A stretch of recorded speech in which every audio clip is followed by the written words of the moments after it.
அந்த நேரத்தில் என் மனைவியை எழுப்பி என்னங்க ஆச்சு, நான் இல்லை இந்த மாதிரி ஒரு எண்ணம் வந்து 2 மணி அளவிலும் உறங்காமல் காத்துக்கொண்டுதான் மற்ற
தலைவர் முடிவு எனக்கு வருத்தமாக தான் இருக்குது.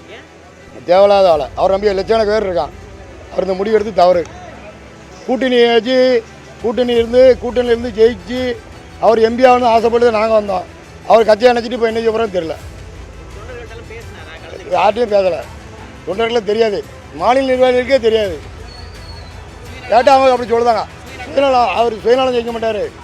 அவங்க கட்சிக்காரங்க துட்டை போட்டு செலவழிச்சிட்டு ஒம்பா போகக்கூடாதுன்னு செஞ்சுருக்காரு. அவர் மனைவிட்ட கேட்டு கட்சி நடந்தது என்ன சொல்லுறது கேளுங்க.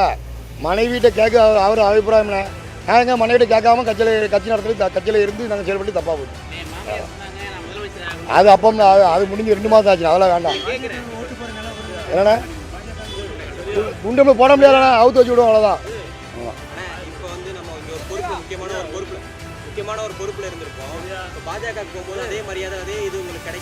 பாஜக நாங்கள் போகலண்ணே, யாரும் விருப்பப்பட்டு போகலண்ணே, நாங்கள் போக மாட்டோம்.